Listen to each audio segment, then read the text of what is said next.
Hello বন্ধুরা, আজকে আমি আরও একটা রেসিপি নিয়ে চলে এসেছি। আজকে আমি রান্না করব পটল চিংড়ি কষা। বাটা মশলা দিয়ে এরকম তরকারি রান্না করলে খেতে খুব ভালো লাগে। ছোট থেকে বড় সবাই খেয়ে ভালো বলবে।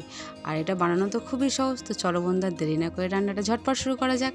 তো আমি প্রথমেই গ্যাস অন করে কড়া চাপিয়ে দিয়েছি। কড়া গরম হয়ে গেছে। এখানে আমি সর্ষের তেল দিয়ে দিলাম।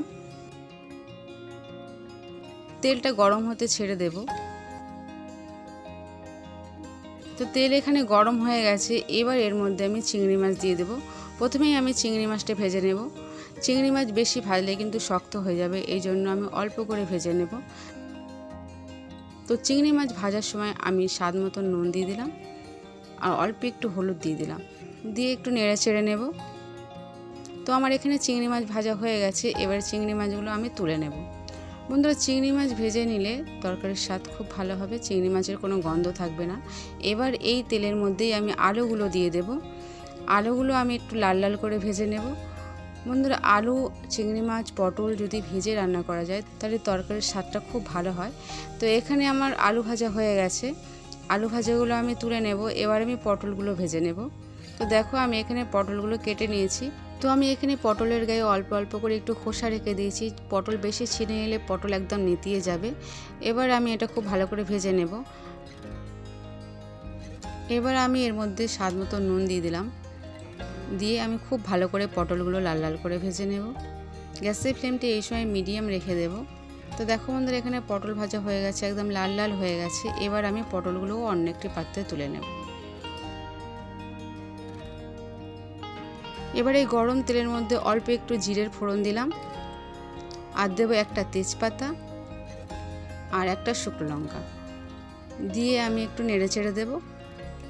বন্ধুরা, যখনই এর মধ্যে থেকে একটু সুগন্ধ উঠবে তখন এর মধ্যে আমি পেঁয়াজ কাটা দিয়ে দেব। তো দেখো বন্ধুরা, এখানে আমি দুটো বড় সাইজের পেঁয়াজ নিয়েছি, দিয়ে গ্যাসের ফ্লেমটা মিডিয়াম রেখে আমি পেঁয়াজগুলো খুব ভালো করে ভেজে নেব। তো আমার এখানে পেঁয়াজ ভাজা হয়ে গেছে। এবার এর মধ্যে আমি গুঁড়ো মশলা দিয়ে দেব। তো এখানে আমি হাফ চামচ হলুদের গুঁড়ো দিলাম, হাফ চামচ লঙ্কার গুঁড়ো দিলাম, আর দেখো অল্প একটু জিরের গুঁড়ো দিলাম, আর হাফ চামচ ধনের গুঁড়ো দিলাম, দিয়ে আমি একটু ভেজে নেব। এবার এর মধ্যে আমি দিয়ে দেব টমেটো কাটা। আমি এখানে একটা বড় সাইজের টমেটো দিলাম, দিয়ে খুব ভালো করে কষিয়ে নেব। বন্ধুরা, টমেটোগুলো যাতে গলে যায়। প্রায় 3 থেকে 4 মিনিট আমি খুব ভালো করে টমেটো আর পেঁয়াজ একসাথে ভেজে নেব। অল্প একটু জল দিয়ে দিলাম যাতে মশলাগুলো তলায় পুড়ে না যায়, ধরে না যায়। বন্ধুরা, মশলা কোনোভাবে যদি পুড়ে যায় তাহলে তরকারির স্বাদ একদম নষ্ট হয়ে যায়। তো এখানে আমার কষানো হয়ে গেছে। এবার এর মধ্যে আমি চিংড়ি মাছগুলো দিয়ে দেব, অল্প একটু নেড়ে চেড়ে দিলাম। এবার এর মধ্যে আমি ভেজে রাখা আলু আর পটল দিয়ে দেব, দিয়ে খুব ভালো করে কষিয়ে নেব। বন্ধুরা, এবার আমি গ্যাসের ফ্লেমটা একদম লো করে দেব, দিয়ে আমি 2 চামচ টক দই দিয়ে দিলাম। টক দইটা দেওয়ার পরে অল্প একটু নেড়ে চেড়ে দেব। এবার এর মধ্যে আমি 1 চামচ কাশ্মীরি লঙ্কার গুঁড়ো দিয়ে দিলাম, যাতে তরকারির রঙটা খুব ভালো হয়। এবার এর মধ্যে আমি দিয়ে দেব আদা রসুন বাটা। বন্ধুরা, আদা রসুন বাটাটা দিয়ে আমি খুব ভালো করে কষিয়ে নেব। প্রায় 6 থেকে 7 মিনিট আমি এইভাবে কষিয়ে নেব যাতে মশলার গন্ধ আর আদা রসুনের কাঁচা গন্ধ চলে যায়।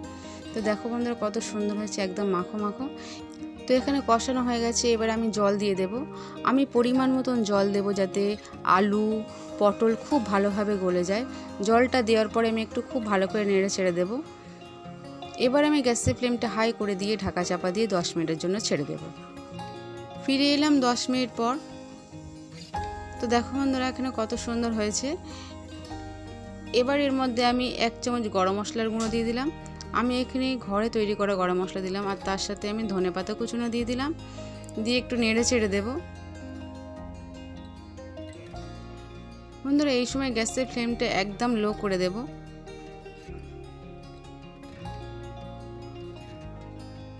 ঢাকা চাপা দিয়ে আমি আরও 5 মিনিটের জন্য ছেড়ে দিলাম।